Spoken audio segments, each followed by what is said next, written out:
J'ai eu la grâce ce matin de nous apporter la parole et je bénis le Seigneur pour cela. Amen. Je suis convaincue que ce message est pour quelqu'un ce matin. Amen. Je suis rassurée que ce message va faire du bien à quelqu'un ce matin. Amen. Et je prie que, je suis plus un canal que l'Esprit de Dieu veut utiliser ce matin. Je prie que tout ce qui est en moi se taise. Bien aimés, nous allons parler de la part du Seigneur ce matin et je prie que vous soyez attentifs et qu'un cœur soit disposé ce matin pour écouter la parole. Amen.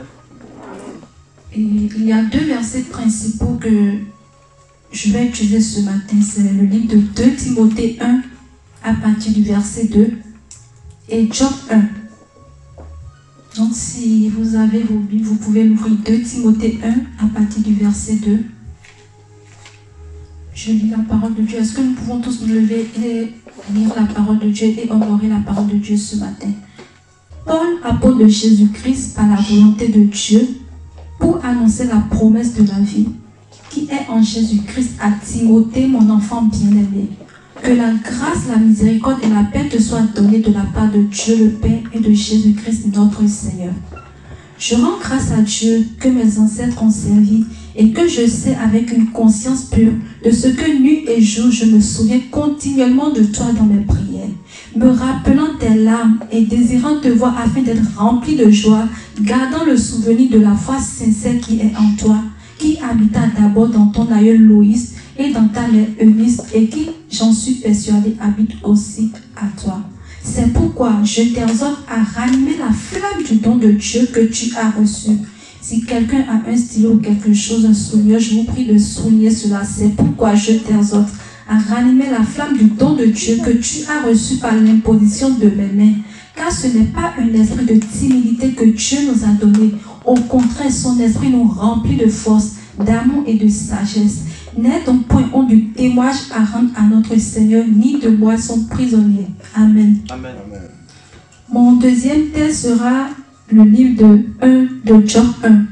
J'aurais voulu qu'on lise tout le livre de Job, mais on ne peut pas tout. J'aurais voulu qu'on lise tout Job. Et si quelqu'un a déjà lu Job ici,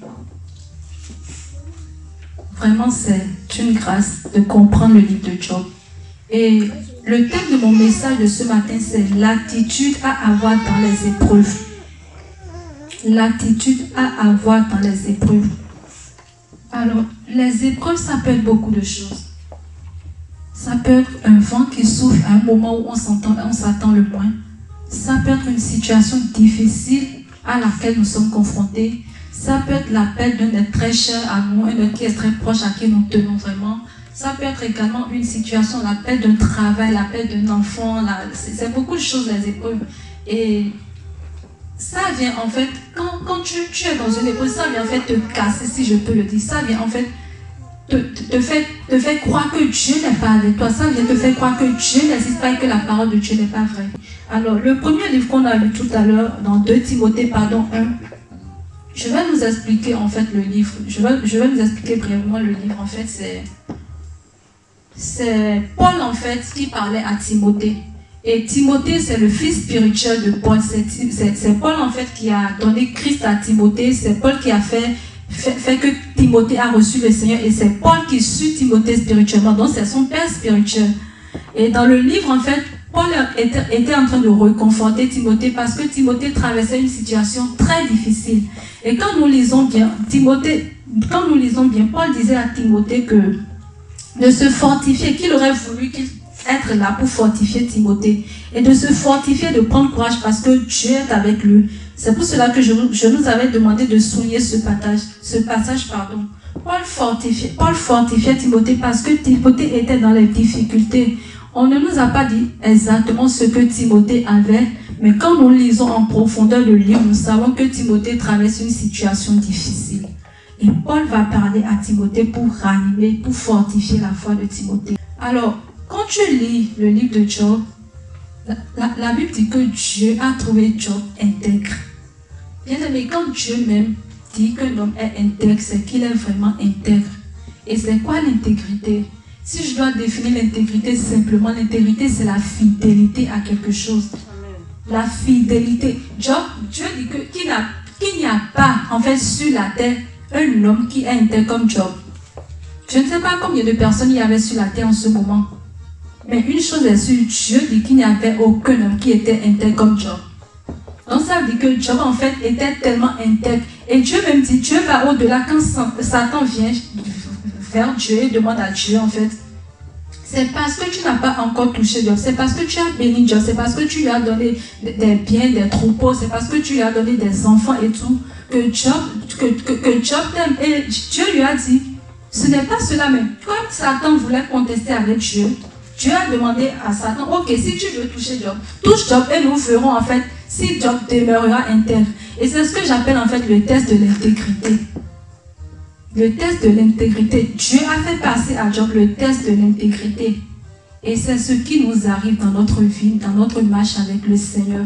Dans notre marche avec le Seigneur, nous sommes confrontés à beaucoup de choses, comme je viens de le dire tout à l'heure.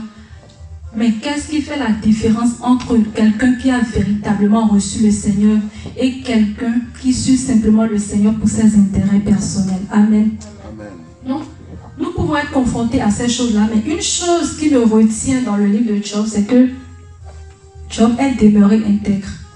Quand nous lisons le chapitre 1, pour résumer, malgré qu'on est venu annoncer à Job que tes enfants sont morts, tes brebis, tes troupeaux et tout, quand nous lisons la fin du verset 1, la parole de Dieu nous dit que Job bénit le Seigneur. Job dit, Dieu a donné et Dieu a repris. Dieu a donné. En fait, imagine, tu as 10 enfants. Et le même jour, en fait, tes 10 enfants sont partis. Tes brebis, 7000 brebis, 3000 chameaux. En fait, tu as tout perdu le même jour. Et tu te prosternes et tu dis, l'Éternel a donné, l'Éternel a repris. Je ne sais pas si vous imaginez la dimension, en fait. La dimension, parce que j'ai essayé un peu de me mettre à la place de Job, mais je ne sais pas, frères et sœurs. Je ne sais pas. Je ne sais vraiment pas si j'aurais... J'aime Dieu, c'est vrai. Nous aimons Dieu, mais je ne sais pas si je pourrais dire... En fait, la première réaction que j'aurais dans cette situation, je ne sais pas si c'est Dieu a donné, Dieu a repris. Mais Job a béni le nom du Seigneur. On dit que Job se prosterna et dit que le nom du Seigneur soit béni. L'Éternel a donné, l'Éternel a repris. Oh mon Dieu, quelle intégrité. Et dans le chapitre 2, de toujours Job, en fait, quand Satan a fini de faire ça, Satan est encore allé voir l'Éternel. Et Satan lui a dit non.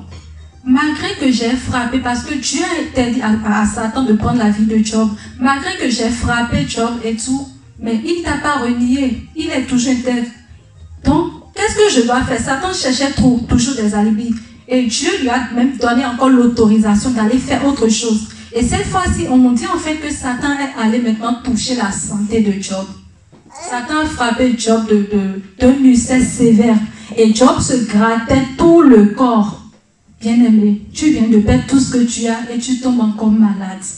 Et ce n'est pas une maladie, ce n'est pas un mal de tête ou un mal de ventre, c'est une maladie sévère. Et malgré ça, frères et sœurs, quand tu lis tout le livre, c'est un livre que je vous invite vraiment de lire, de méditer. Malgré cela, Job n'a pas renié Dieu. Job n'a pas renié Dieu, malgré qu'il était sévère. Et on nous dit par la suite, bien aimé, c'est un livre tellement riche que on nous dit par la suite que Job avait 3 amis qui étaient venus le voir. Et qui ont tout fait. Dans le chapitre 3, on dit que la femme de Job a demandé à Job de renier le Seigneur, de le renier et de mourir. Et Job lui a dit, Job a même traité sa femme d'insensée, mais non, tu es insensé. Dieu nous fait du bien. Et pourquoi est-ce que Dieu ne nous fera pas du mal? Job a dit ça à sa femme. Est-ce que si tu te trouves aujourd'hui dans la situation de Job, frères et sœurs, est-ce que tu pourras dire ça? Regarde en ton cœur. Moi, je ne veux pas de réponse, mais regarde en ton cœur. Si je me trouve dans la situation de Job, est-ce que je pourrais avoir cette attitude? Et Job n'a pas renié le Seigneur. Job n'a même pas murmuré. Job a juste dit, Job a juste maudit le jour de sa naissance. Job a juste maudit le jour de sa naissance. Et quand nous lisons tout le livre, en fait, nous voyons que Job souffrait tellement. Il a tellement souffert. En fait, il a étalé sa souffrance. Il souffrait tellement. Mais il n'a pas renié le Seigneur. Ses amis sont venus le voir. Ils ont dit tout ce qu'ils voulaient. Mais Job est resté intègre dans l'épreuve. Donc imagine du premier verset, Job subissait, deuxième chapitre, troisième chapitre, quatrième chapitre, jusqu'au 40, avant que Dieu n'agisse. Et c'est ce qui se passe dans nos vies. Nous prions quand nous sommes dans les situations. Nous prions quand le vent nous frappe, quand il y a la tempête, nous prions, nous intercédons. Dieu ne nous répond pas. Et on se demande, mais est-ce que Dieu est avec nous? On commence par murmurer, on commence par parler, on commence par murmurer. Dieu a commencé par parler à Job. Et quand tu vois ce que Dieu a même dit à Job, tu dis, waouh, quel Dieu grand. Dieu a juste posé des questions à Job. Est-ce que tu sais comment? Est-ce que tu sais? Est-ce que tu sais? Est-ce que tu sais? Et Job a fini par répondre non. Béni soit le nom du Seigneur. Bien-aimé, quand tu es dans l'épreuve, comment te comportes-tu? Mon thème, c'est l'attitude dans les épreuves. Et en lisant en fait la parole de Dieu, j'ai pu déterminer, je ne vais pas m'attarder sur ça, mais je vais vous dire quand même les différents types d'épreuves qu'il y a dans la Bible. La première chose que j'ai pu voir, c'est l'épreuve que j'appelle l'épreuve de longue attente. Et l'épreuve de longue attente, en fait, c'est... Je prends l'exemple de Sarah et d'Abraham. Je ne vais pas m'attarder sur ça, c'est juste pour vous énumérer ça, parce que mon thème, ce n'est pas ça, mais c'est l'attitude. Mais c'est important que je vous dise les différentes sortes d'épreuves auxquelles nous sommes confrontés quotidiennement dans notre marche avec le Seigneur. Et la première, c'est l'épreuve de longue attente. Et c'est ce à quoi étaient confrontés Sarah et Abraham. Dieu a fait une promesse à Sarah et à Abraham. Dieu leur a fait une promesse, la promesse d'avoir Isaac. Mais tellement ça durait que Sarah, au lieu d'attendre le plan parfait de Dieu, est allée trouver une autre situation, c'est-à-dire à donner Agar à Abraham. Donc, l'épreuve durait tellement que Sarah, en fait, ne croyait plus à la promesse de Dieu. Et c'est ce qui a fait que Sarah a donné Agar à Abraham. Et quand Sarah a donné Agar à Abraham, nous avons vu tout ce qui se passe. Il y a eu la naissance de Ismaël.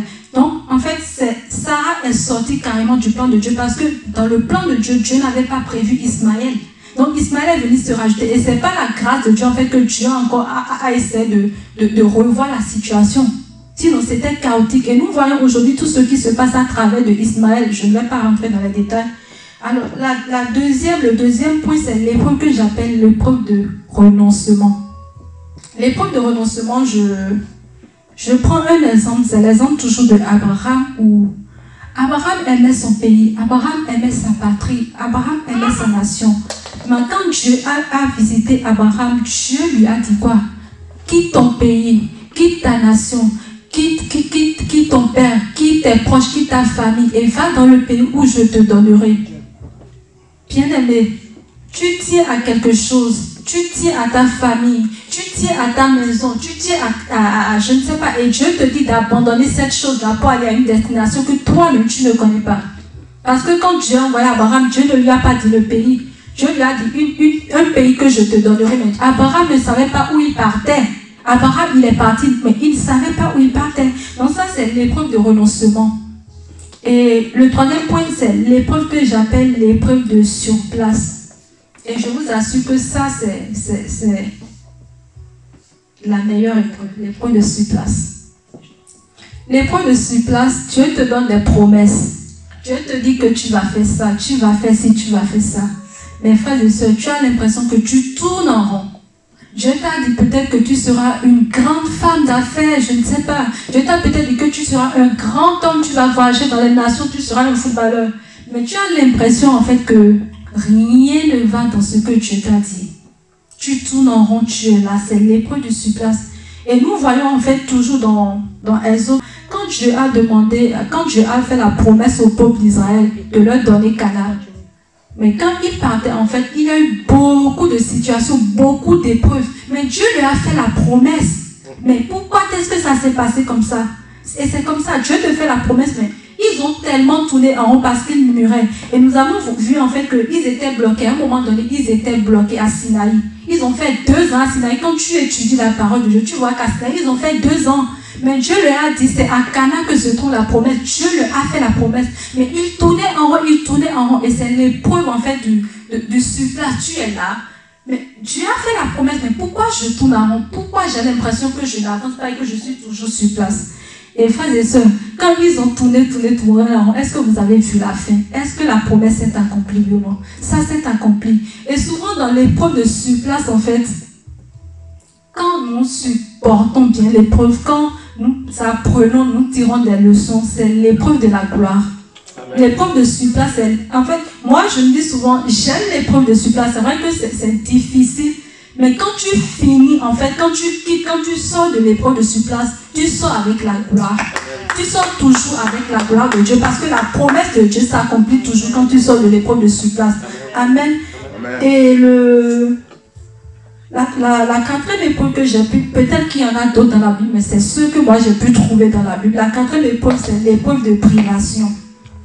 L'épreuve de privation. L'épreuve de privation, c'est ce que j'appelle le désert. Et le désert, en fait, quand tu es dans le désert, même quand une goutte d'eau tombe, tu entends sa voix. C'est-à-dire que tu vis dans le manque.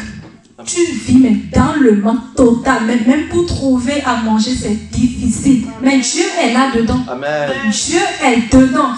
Tellement tu vis une situation délicate, compliquée, mais pour manger, pour avancer, pour aller à l'école, la scolarité, tout est tellement difficile que, mais bien aimé, Dieu est dans l'épreuve de surplace. Donc c'est pour nous dire en fait que toutes ces situations, ce sont des épreuves auxquelles nous sommes confrontés quotidiennement. Alors, comme je le dis, mon message n'est pas les épreuves, mais c'est quelle attitude avoir dans les épreuves. Première attitude à avoir dans les épreuves. Comme Paul l'a dit à Timothée, ranime la flamme de Dieu en toi. Première attitude. La première attitude que nous devons avoir, c'est ranimer la flamme de Dieu qui est en nous. Paul a dit à Timothée, ranime la flamme de Dieu qui est en toi, que tu as reçu par imposition de mes mains. Et quand j'ai médité, j'ai demandé au Saint-Esprit, mais qu'est-ce que tu veux dire par là? Qu'est-ce que Paul voudrait dire par là à Timothée, ranimer le don que tu as reçu? Et le Saint-Esprit m'a dit en fait que c'est la foi. C'est la foi. Bien aimé, quand tu es dans les épreuves, ces différents types d'épreuves que je viens de nous citer, quand tu te retrouves dedans, frères et sœurs, la première chose que tu dois faire, c'est de ranimer le feu qui est en toi, c'est-à-dire ta foi. Quand tu te trouves dans une situation, toi-même, tu sais que là maintenant je suis dans une épreuve, frères et sœurs, il faut tout faire pour que ta foi ne soit pas touchée. Amen. Et comment est-ce que ta foi ne doit pas être touchée, frères et sœurs? Comment est-ce que ta foi ne doit pas être touchée? Souviens-toi en fait de tout ce que Dieu a déjà fait jusque-là.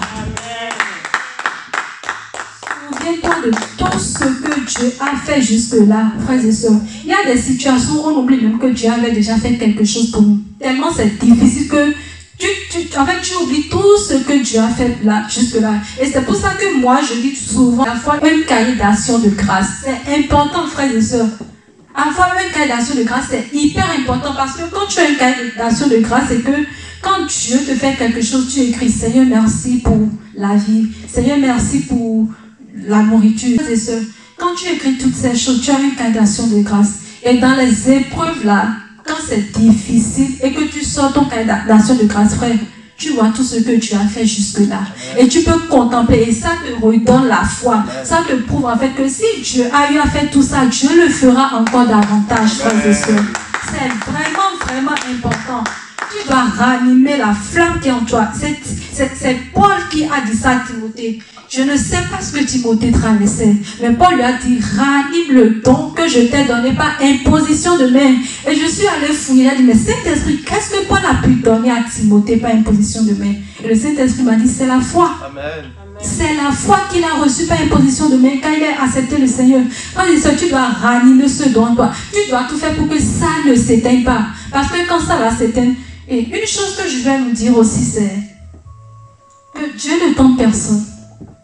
Frères et sœurs, les situations que nous traversons, la plupart du temps, c'est parce que Dieu veut soit forger un caractère en nous, soit Dieu veut gommer quelque chose en nous qui ne le glorifie pas, soit c'est parce que Dieu veut nous amener à une nouvelle dimension. Mais une situation difficile que nous traversons, ce que j'appelle l'épreuve, n'est jamais là pour nous. Jamais, bien aimé. Jamais de la vie. Ce n'est pas, en fait, on voit l'exemple dans Job. Quand Satan est venu voir Dieu, Dieu lui a dit, mais vas-y, Dieu pouvait dire à Satan, mais non, non, non, non, Job, il est intègre, c'est mon enfant, tu ne le touches pas. Mais pourquoi Dieu a laissé Satan faire? C'est pour tester Job, pour voir si Job va demeurer intègre dans ce qu'il fait. C'est un test. Et c'est ce qui nous arrive souvent. Dieu nous teste pour voir, est-ce que si je fais ci? Et même parfois, en fait, nous tenons tellement à quelque chose, comme je l'ai dit, l'épreuve du renoncement, que Dieu n'arrive pas à avoir la place qu'il faut dans notre vie. Et pour, en fait, enlever cette chose dans notre vie, Dieu est obligé de nous mettre devant l'épreuve pour voir si, pour en fait, avoir une communion, une relation avec nos frères et sœurs. Donc, l'épreuve n'est pas là pour nous détruire, mais c'est juste là pour donner quelque chose de nouveau. La parole de Dieu nous dit qu'on ne met pas de vin nouveau dans de vieilles outres. Il faut que Dieu enlève tout ce qui n'est pas bien pour te redonner quelque chose de nouveau. Et je vous assure, moi, dans ma marche avec le Seigneur, je ne suis jamais sortie d'une épreuve sans voir quelque chose de nouveau. Jamais de la vie. Jamais. Quand tu sors d'une épreuve, regarde très très bien, Dieu a fait quelque chose pour toi. Quand tu sors d'une épreuve, regarde très très bien, Dieu t'a fait monter en promotion ou en mention, en quelque chose, toujours. Mais tu ne sors pas d'une épreuve et tu restes tel que tu es. Ça dit que tu n'as pas pu discerner. Soit tu as boudé dans l'épreuve et tu n'as pas su cerner ce que Dieu voulait de toi, mais tu ne sors pas d'une épreuve telle que tu es entré. Amen. Alors, deuxième attitude à avoir dans l'épreuve, c'est ce que j'appelle être saturé de la parole de Dieu. Et qu'est-ce que je mets être saturé de la parole de Dieu? C'est de lire et méditer la parole de Dieu. Frère, quand tu es dans l'épreuve, c'est difficile d'ouvrir ta Bible. S'il y a quelqu'un qui me dit ici que dans l'épreuve, lui n'a pas de difficulté à ouvrir sa Bible, c'est faux. Tu ne sais pas encore ce que c'est que l'épreuve. Frère, c'est difficile dans l'épreuve de méditer la parole de Dieu. Tellement, même c'est difficile d'aller même travailler. Tellement tu as envie de rester chez toi sous la couette, tu as envie de ne voir personne, tu n'as même pas envie de manger. Donc, même déjà lire la Bible, ça c'est même déjà trop. Mais ce que tu dois faire, c'est que tu dois te forcer à lire la Bible. Tu dois te forcer à méditer. En fait, c'est le moment où tu dois même plus lire la parole. Si avant tu lisais un chapitre par jour, frère et soeur, dans l'épreuve là, il faut que dans ta tête tu te dises, non, Satan, non, tu es vaincu, Satan, tu es vaincu. En fait, tu dois te prononcer ça, Satan, tu es vaincu. Et tu te lèves, tu prends ta Bible. Si c'était un chapitre, un verset, tu dis maintenant 2 chapitres, 3 chapitres. En fait, quand tu agis comme ça, tu es en train de dire à Satan, je ne cède pas, je ne cède pas, je vais sortir de cette épreuve victorieuse. Frères et sœurs, l'épreuve est difficile. L'épreuve est difficile, mais c'est l'attitude que tu as. Il y a des gens qui traversent des épreuves. Si au départ, en fait, Dieu avait prévu 2 ans pour leur preuve. Vous savez que ça peut durer 20 ans comme ça. Et c'est ce qui s'est passé avec le peuple d'Israël. 40 ans de désert, alors que ce n'était pas dans le plan parfait de Dieu. Ce n'était pas ça que Dieu avait prévu. Mais parce que tellement leur attitude, le veau qu'ils ont fabriqué, en fait, dans le désert, eux, ils ont fait du n'importe quoi. Et quand vous lisez la Bible, vous allez voir, et l'Éternel se fâcha encore. Et l'Éternel fut irrité encore. Et l'Éternel, en fait, eux, ils ont passé leur temps à irriter le Seigneur dans le désert. Et au lieu que le désert soit court, le désert est devenu très, très, très long. Dans le désert, eux, ils ont eu toutes les épreuves, toutes les sortes d'épreuves que j'ai citées, ces longues attentes, tout, eux, ils ont eu tout. Alors que ce n'était pas ce que Dieu avait prévu pour eux. 40 ans de désert. Imagine, tu prends 40 ans sur l'âge que tu as aujourd'hui. Je ne sais pas ce que ça va donner, mais imagine ça. Alors que Dieu t'avait prévu jusqu'à 4 ans de désert. Maintenant, parce que tu as trop bouté dans l'épreuve, parce que tu n'as pas pu saisir ce que Dieu voulait, voilà, tu es là, ça rame, tu vas, on t'impose la main, ça, rien ne fait, on t'impose le corps. En fait, on te fait tout, on prie, tout, mais rien ne marche. Frères et sœurs, il faut que tu te dises, est-ce que je ne suis pas en train de passer par une épreuve? Est-ce que ce n'est pas une épreuve et que tu aies la bonne attitude pour sortir de cette épreuve? Bien aimé, Dieu n'a pas peur de nous là. Dieu n'est pas émotionnel. Dieu, il est grand, il nous aime, mais Dieu ne regarde pas parce que nous avons prié 5 heures, parce que nous avons prié 10 heures, ou parce que Dieu ne regarde rien de tout ça, parce que nous avons jeûné. Dieu ne regarde pas ça. Dieu n'a pas peur de nos larmes, frères et sœurs. Mais c'est l'attitude, notre cœur qui intéresse Dieu. Donc, nous devons lire la parole, être saturé de la parole dans l'épreuve. Même si tu n'as pas envie de lire, force-toi à lire. Si maintenant tu n'as pas envie de lire, écoute, il y a des bibles audio aujourd'hui sur tous les téléphones, les applications, frères et sœurs. Mets ta bible audio et commence par écouter la parole de Dieu. Écoute la parole de Dieu, réécoute. Quand tu es dans les transports, écoute la parole de Dieu. Quand tu es à la pause du travail, écoute la parole de Dieu. Écoute, sois saturé. Quand tu peux méditer, médite la parole de Dieu. Si tu méditais une fois par jour, médite 2 fois par jour, frères et sœurs. Il faut que tu montres à Satan, en fait, tu ne mourras pas. Mais tu ne mourras pas. Et ça, c'est l'attitude des gens qui savent qu'ils sont dans le désert. Donc, il faut déjà que tu saches que tu traverses une épreuve d'abord. Amen. Est-ce que quelqu'un me suit ce matin? Amen. Il faut que tu saches que tu traverses une épreuve d'abord. Et là, tu sais ce qu'il a fait. Ça, c'est le deuxième point. Lire et méditer la parole de Dieu quotidiennement. Être saturé de la présence de Dieu. Même si avant l'épreuve, tu chantais ou tu priais que tu avais des sensations, le Saint-Esprit se manifestait. Même dans l'épreuve, si le Saint-Esprit ne se manifeste pas, ce n'est pas grave. Dieu est présent. Il faut que tu le saches. Et on le voit dans Job. Tu lis tout de Job chapitre 1. De Job chapitre 1 jusqu'à 38, frères et sœurs, Dieu n'a même pas répondu à Job. Job a fait tous les tapages, il a pleuré. Et quand tu vois comment, à partir du 32, comment Job souffrait, en fait, il étalait sa souffrance, frère. Tu as pitié de Job. Et en fait, quand tu lis, même tu vois que Job, on me dit en fait que Job, même ses enfants, Job faisait des sacrifices pour ses enfants, juste pour que, en fait, qu'il n'y ait pas un tout petit péché, en fait. Job faisait tout, il était tellement droit devant le Seigneur. Il faisait tout. Job, c'est le modèle, je dirais que c'est le modèle parfait de disciple de Christ, en fait. Dieu même l'a dit.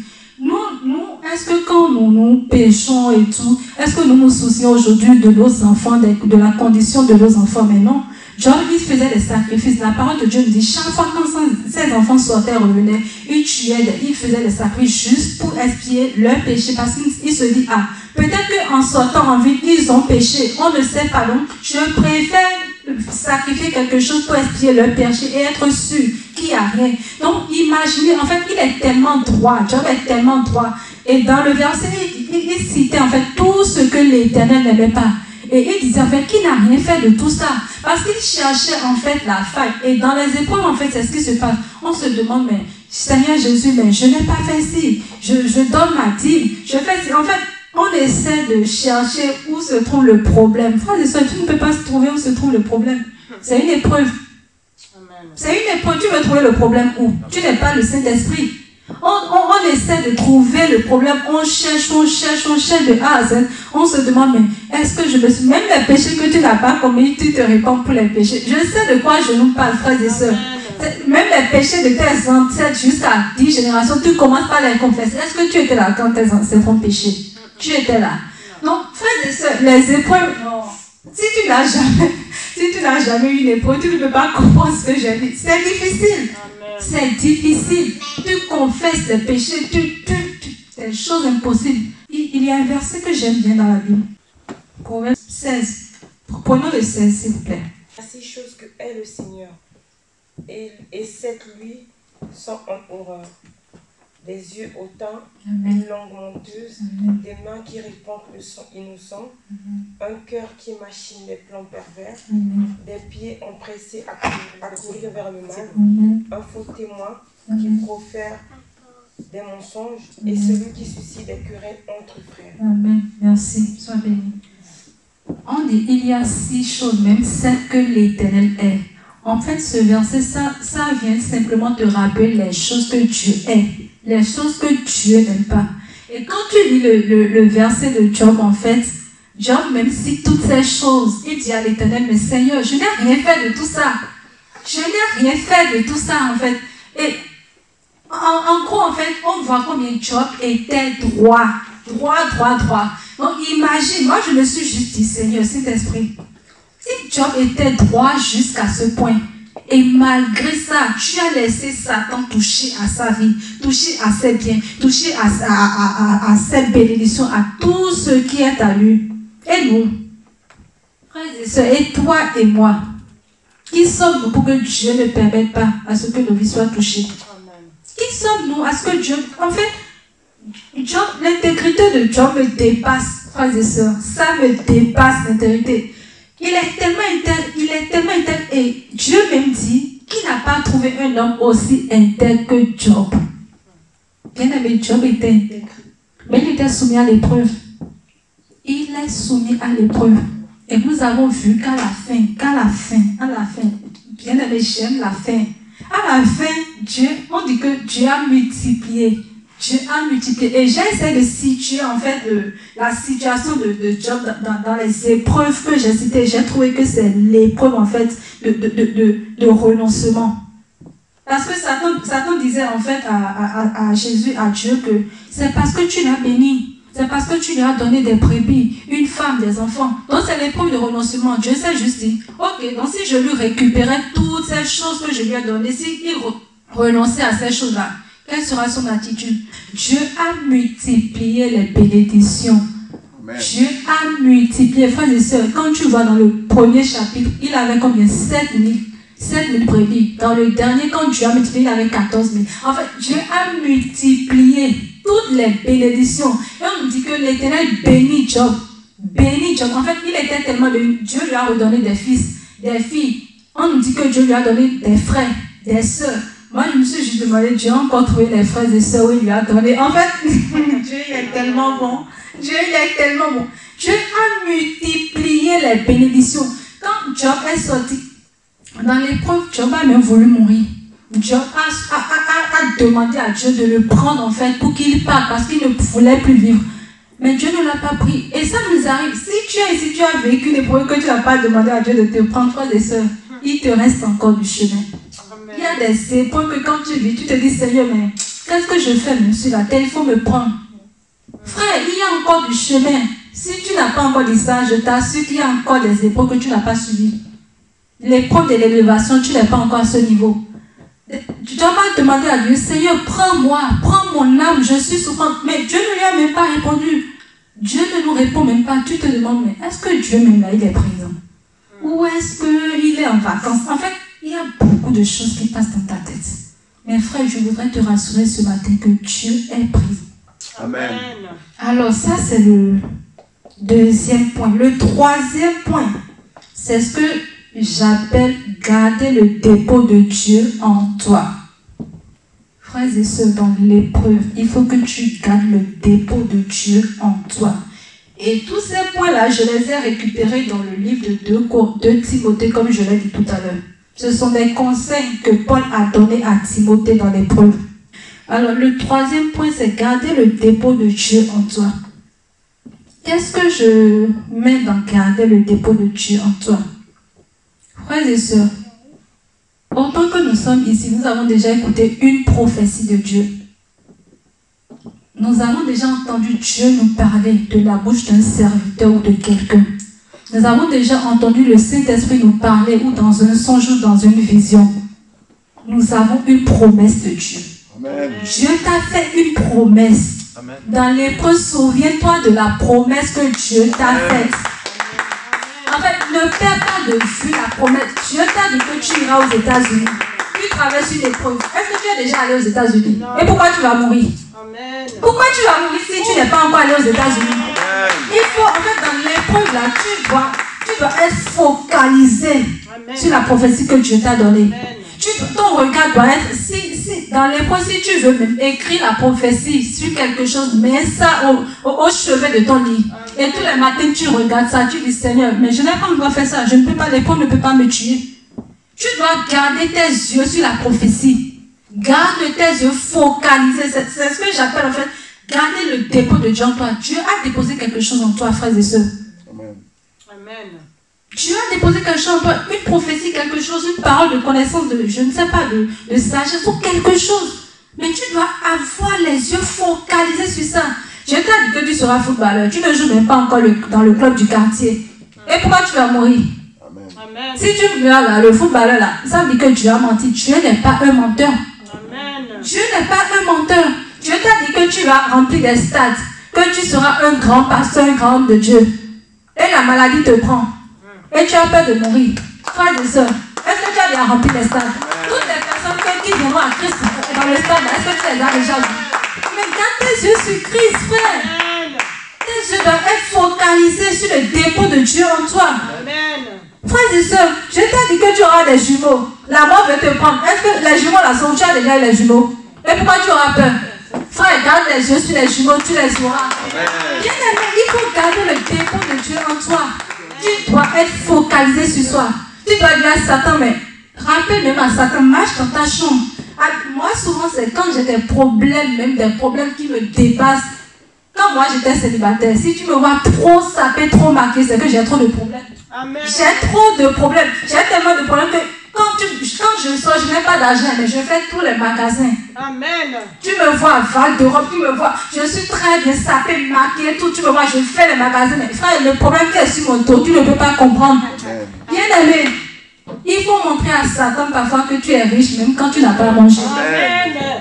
Frère, tu vas montrer à Satan que tout va bien dans ta vie, même quand tu vas mal. Il faut, en fait, mais tu es un enfant de Dieu. Même la dernière robe que tu n'as pas encore sortie de ton placard, tu mets ta robe, tu t'habilles bien. Même si tu n'as pas la perruque, peins-toi bien, maquille-toi, mets tes boutons et sors sapé la tête haute. Mais si tu n'as pas mangé, achète une baguette de paiement. Frères et sœurs, la vie chrétienne là, c'est une vie de folie. Amen. C'est une vie de folie. Amen. Tu dois dire à Satan, Satan, je suis folle. Tant que l'enfant ne laisse pas la maman dormir, l'enfant aussi ne va pas dormir. Amen. Donc, Satan, tant que tu ne vas pas laisser dormir là, toi-même, tu ne vas pas dormir. Amen. On va rester en éveil ici jusqu'au retour de Jésus. Frères et sœurs, la vie chrétienne. Donc, le troisième point, c'est garder tes yeux sur les promesses de Dieu. Amen. Dieu t'a dit que tu seras un évangéliste de feu. Ou que tu seras une femme qui va nourrir des orphelins, des veuves et tout. Mais tu ne vois rien, tu es là. Mais pourquoi est-ce que l'épreuve va te surprendre? Si tu meurs ou si quelque chose t'arrive, les veuves et les orphelins que Dieu avait promis là, qui va s'occuper d'eux? Frères et sœurs, tu dois garder tes yeux sur la prophétie quand tu vas mal. Amen. Ça, c'est le troisième point. Le quatrième point, c'est ce que j'appelle l'adoration. Bien aimé, dans l'épreuve, tu dois avoir une attitude d'adoration. Et quand je parle d'adoration, je ne parle pas de l'adoration chantée et louée. Ça fait partie. Mais l'adoration, par la grâce de Dieu, nous allons faire un cours sur ça. L'art d'adorer. L'adoration, frères et sœurs. L'adoration, c'est être continuellement connecté au Saint-Esprit dans l'épreuve. L'adoration, c'est prier constamment en langue. C'est pour ça que c'est important de prier en langue. Bien aimé, c'est important de recevoir le parler en langue. Parce qu'il y a des situations où tu n'as même pas les mots pour prier dans ta langue. Il y a des situations où tu ne peux même pas dire bonjour Jésus, tellement la situation est difficile. Mais quand tu pries en langue, tu commences par dire tu commences par prier en langue, frères et sœurs. Tu commences par prier, même si tu ne sais pas ce que tu dis, mais il faut que tu commences par prier en langue. Et c'est ce que j'appelle l'adoration. Être connecté au Saint-Esprit. Tu pries en langue en tout temps. Tu es constamment. Dans l'adoration également, il y a une chose. Il y a une chose qui fait obstacle aux enfants de Dieu. C'est de penser que dans l'épreuve, je suis tellement fatigué que je ne vais plus à l'église, je reste chez moi. Frères et sœurs, c'est là où Satan attend beaucoup. En fait, ce n'est même pas qu'il attend. C'est là où il arrive à avoir beaucoup d'enfants de Dieu. On est dans l'épreuve, on est tellement fatigué. Ah non, moi, malgré tout ce que je fais, non, moi, je ne veux plus aller à l'église. Frère, viens à l'église. Non, je loue chez moi. Frère, viens à l'église. Non, je fais le culte sur Internet. Frères et sœurs, Dieu te regarde. Satan me met à côté de Dieu, te regarde et dit voilà. Et il dit à Jésus, tu as vu ton enfant là, tu as vu que son attitude a changé. Dieu même, il est triste, mais il ne peut rien faire pour toi. Frères et sœurs, dans l'adoration là, tu dois être continuellement dans la présence de Dieu. Si avant, même tu venais dans la maison de Dieu une fois par semaine, frère, multiplie ça. Frère, multiplie ta présence dans la maison de Dieu. Dans l'adoration, si avant, tu travailles pour le Seigneur bien-aimé, multiplie cela, ton service à Dieu. Commence par travailler doublement pour la maison de Dieu. En fait, il faut que tu montres. Parce que l'épreuve, en fait, l'épreuve, c'est un exercice, si je peux le dire. C'est un exercice où Dieu est assis, Satan me met à côté. Parce que dans le livre de Job, on nous dit que Satan est venu, Dieu a appelé ses fils et Satan même s'est présenté. Satan même s'est présenté. Ça veut dire que là où il y a la présence de Dieu, l'ennemi n'est pas loin. Là où il y a la présence de Dieu, l'ennemi aussi est à côté. Et quand Dieu te fait une promesse, l'ennemi aussi est à côté, il combat la promesse. Amen. Donc, tu dois être constamment dans la maison de Dieu. Tu dois travailler dans le service à Dieu. En fait, ton service à Dieu doit être irréprochable. Tu dois être présent constamment. Tout ce que tu faisais pour Dieu, tu vas le faire. Dans l'adoration, il y a autre chose encore, c'est que tu dois avoir une autorité spirituelle, frères et sœurs. C'est très important. C'est très important d'avoir une autorité spirituelle dans le point de l'adoration. C'est important d'avoir une autorité spirituelle parce que parfois, il y a des coups que tu vas recevoir, que tu dois recevoir, et simplement parce que tu as une autorité spirituelle, le coup ne t'atteint pas. C'est important d'avoir une couverture spirituelle parce que dans le vent, dans la tempête, il y a un texte que j'aime bien également dans la Bible. Voilà, c'est ma carte, merci. Est-ce que quelqu'un peut nous lire ça, s'il vous plaît? Ce jour-là, le soir venu, Jésus leur dit, passons sur l'autre rive.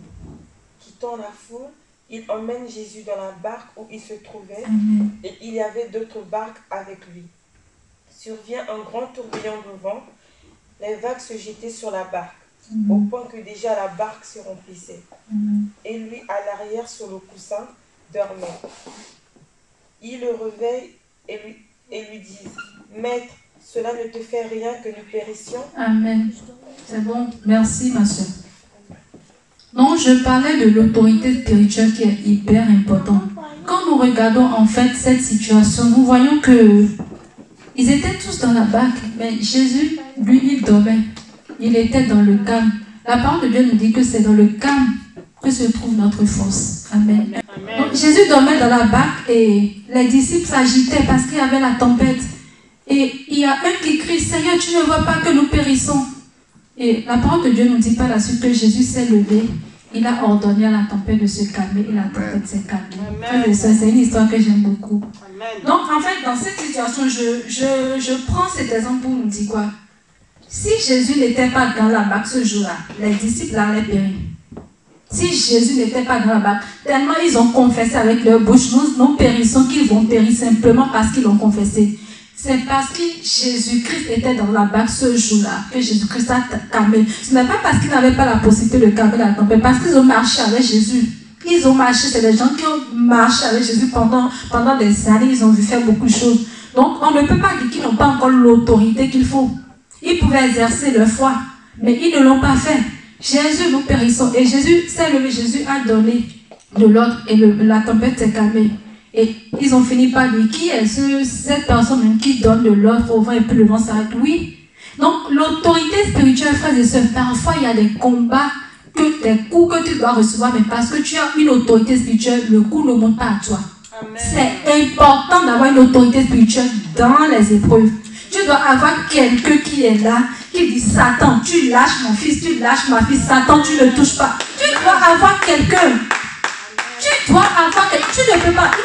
Vous savez, il y a des combats que tu vas prier 50 heures, tu n'auras pas la victoire. Frère, il y a des combats que tu vas combattre pendant 25 ans, tu n'auras pas la victoire. Il suffit que l'homme de Dieu se lève et dit, au nom de Jésus, libère mon fils et tu es libéré. Amen. En fait, c'est important d'avoir une autorité spirituelle. Tu ne peux pas. Tu ne vas pas t'en sortir. Il faut une couverture spirituelle pour toi. Frères et sœurs, l'autorité spirituelle est importante. Si tu veux traverser victorieusement le désert, l'autorité spirituelle. Et quand je dis l'autorité spirituelle, je ne dis même pas de rester sur l'autorité simplement, mais obéir à l'autorité spirituelle que Dieu a mis en toi. La parole de Dieu nous dit que c'est Dieu qui établit l'autorité. Obéir à l'autorité. Amen. Donc ça c'était le point de l'adoration. Je disais qu'il faut être connecté à une autorité spirituelle, écouter beaucoup les cantiques. Si tu n'arrives, si tu peux, aujourd'hui il y a YouTube, gloire à Dieu, tu peux mettre des cantiques chez toi, tu satures l'atmosphère, tu écoutes les cantiques, tu écoutes la Bible, tu satures ton atmosphère de la présence de Dieu. Amen. Parle beaucoup en langue, travaille dans la maison de Dieu, multiplie les choses que tu fais pour Dieu. Et le 5e point, c'est ce que j'appelle éviter les paroles faibles. Frères et sœurs, dans l'épreuve, évitez les paroles faibles. Et ça aussi, beaucoup de gens tombent dedans. Tu es dans une situation difficile. Ah Seigneur, pourquoi moi? Seigneur, pourquoi moi? Seigneur, tu ne m'aimes pas. Oh Seigneur. Donc, avec tout ce que Dieu t'a fait là, Job a dit à sa femme, avec tout ce que Dieu nous a fait là, c'est l'Éternel qui bénit et l'Éternel aussi a le droit de maudire. Job a dit ça à sa femme. Seigneur, avec tout ce que moi je te fais là, Père, c'est moi qui paye la salle de l'église, non? Pourquoi tu laisses ça me taper? Seigneur, je donne mes offrandes. Seigneur, j'ai fait ci. Je suis à l'église du lundi au dimanche. Frère, les murmures. Mon père spirituel a l'habitude de dire, chaque fois quand tu murmures, tu poses un mur. Chaque fois quand tu murmures, voilà tu mets des murs, tu mets des murs. Je ne sais pas jusqu'à quand ça va finir. Frère, les murmures, les paroles vaines. Il faut éviter les paroles vaines. Il faut éviter les paroles vaines. Et la Bible est claire sur ça. C'est dans le calme et le silence que se trouve notre force. Il faut que dans l'épreuve, tu fermes ta bouche. Amen. Tu dois fermer ta bouche. Ne te laisse pas, en fait, ne laisse pas Satan avoir le dessus sur toi. Nous savons que ce que tu traverses est difficile. Dieu même sait que ce que tu traverses n'est pas évident. Mais il faut que tu fermes ta bouche. Amen. La parole de Dieu dit, qui de par ses inquiétudes peut rajouter une coudée à sa vie? Est-ce que tes inquiétudes, est-ce que tes murmures passent, est-ce que tes chuchotements vont changer la situation? Mais non.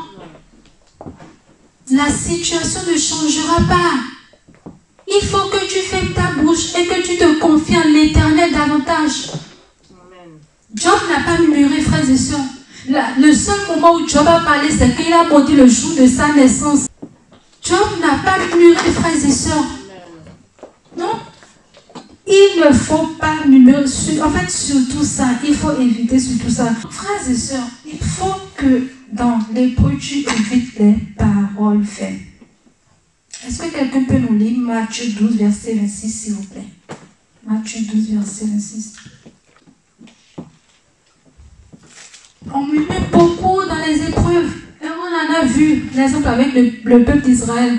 Ah Seigneur, quand on était là-bas, nous on mangeait la viande et tout. Maintenant Seigneur, toi tu nous ramènes ici, on n'a plus de viande. Et tu envoies quelque chose pour dire que c'est la manne qui est tombée du ciel. Moi on ne veut pas ça. Frère, eux ils ne veulent pas, ils ne veulent pas les légumes, eux ils veulent la viande. Frère, dans les épreuves, on murmure beaucoup. Et il faut éviter les murmures. Est-ce que quelqu'un a trouvé, s'il vous plaît? Matthieu 12, le verset 36, il lit la parole de Dieu. Amen. Je vous le dis, au jour du jugement, les hommes rendront compte de toute parole vaine qu'ils auront proférée. Amen. Amen. Merci, frère. Bien-aimé, toutes les paroles vaines que nous prononçons là, au jour du jugement, nous allons rendre compte de cela. Nous allons rendre compte de cela. Les paroles vaines. Ce sont les choses que nous disons. Ah non, les jugements par-ci, par-là. J'ai fait ci, non, j'ai fait ça. Ok, je suis maudite. Il y en a même qui pensent qu'ils sont maudits. Non, c'est parce que je suis maudite. Frère, toi, mais tu prends ta bouche, tu dis que tu es maudite. Qu'est-ce que tu veux? Qu'est-ce que tu veux? C'est au contraire l'occasion, le moment de déclarer, de décréter des paroles prophétiques dans ta vie, dans la situation. Gloire à Dieu, nous irons vite. Donc, le sixième et le dernier point, c'est réajuster sa relation avec le Seigneur. Ça, c'est le dernier point. C'est dans l'épreuve que tu dois réajuster ta relation avec le Seigneur. Et la Bible nous dit, tu aimeras le Seigneur ton Dieu plus que tout. Donc, frère, si tu n'aimes pas le Seigneur ton Dieu plus que tout, c'est dans l'épreuve qu'il faut l'aimer plus que tout. C'est dans l'épreuve qu'il faut l'aimer plus que tout. Tu dois consacrer ton temps à Dieu dans l'épreuve. Tu dois commencer tes journées avec Dieu. C'est ce que j'appelle réajuster sa relation avec Dieu. Tout ce que tu feras, tu dois le faire en ce moment avec Dieu. Tu dois être attaché. Il y a une chose que Dieu m'a appris, c'est que tant que tu es attaché à quelque chose plus que Dieu, tu exposes la chose à Satan, frères et sœurs. Si tu es attaché à tes enfants plus que Dieu, tu exposes tes enfants à Satan. Parce que Dieu ne veut pas que quelqu'un prenne sa place. Si tu es attaché à ton travail plus que Dieu, tu exposes ton travail à Satan. Si tu es attaché à ta santé plus que Dieu, frère, tu exposes ta santé à Satan. Donc la première chose que tu dois faire, c'est d'aimer Dieu, de mettre Dieu au premier. Et quand tu as Dieu au premier, Dieu s'occupe de tout ce qui reste. Cherchez premièrement le royaume des cieux et toutes choses vous seront données. Amen. Donc ça, c'est le dernier point. Nous allons nous lever, nous allons prier ce matin, frères et sœurs.